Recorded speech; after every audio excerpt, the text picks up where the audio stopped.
بسم اللہ الرحمن الرحیم۔ السلام علیکم دوستو، کیسے ہیں آپ؟ امید کرتی ہوں اب ٹھیک ہوں گے، خیریت سے ہوں گے۔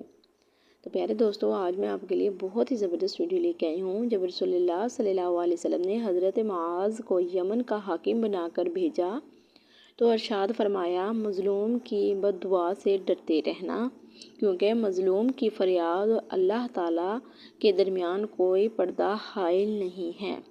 مظلوم کی بد دعا سے ڈرتے رہنا، کیونکہ مظلوم کی فریاد اور اللہ تعالیٰ کے درمیان کوئی پردہ حائل نہیں ہے۔ اگلا سنیں، رسول اللہ صلی اللہ علیہ وسلم نے فرمایا، جو شخص کسی جگہ بیٹھے اور وہاں اللہ کا ذکر نہ کرے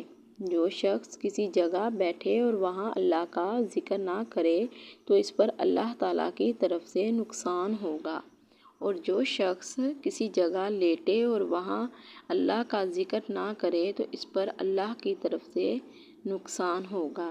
یعنی کہ جب انسان بیٹھا ہے تو اس وقت بھی اللہ کا ذکر کرے، اگر لیٹا ہوا ہے تو اللہ تعالیٰ کا پھر بھی ذکر کرے۔ اللہ تعالیٰ کا ہر وقت ذکر کرتے رہنا چاہیے، اسی کی برکتوں سے ہمیں سب کچھ ملے گا۔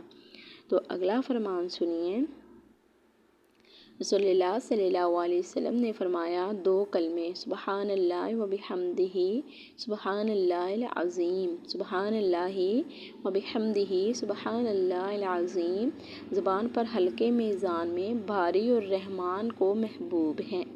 زبان پر ہلکے میزان میں بھاری اور رحمان کو محبوب ہیں، یعنی کہ زبان پہ چھوٹے سے لفظ میزان پہ بھاری ہیں اور رحمان کو، رب کو یہ محبوب ہیں۔ آپ ضرور یہ 2 کلمات پڑھا کریں، سبحان اللہ و بحمدہ، سبحان اللہ العظیم۔ یہ ضرور آپ نے پڑھنا ہے، کیونکہ اس کی پڑھنے کی بہت بڑی فضیلت ہے۔ رسول اللہ صلی اللہ علیہ وسلم نے فرمایا، موذن کی آواز کو جن وانس اور دوسری چیزیں سنتی ہیں وہ سب قیامت کے دن اس کے حق میں گواہی دیں گی۔ جب موذن اذان دیتا ہے، جن اور انسان اور دوسری چیزیں سنتی ہیں وہ سب قیامت کے دن اس کے حق میں گواہی دیں گی۔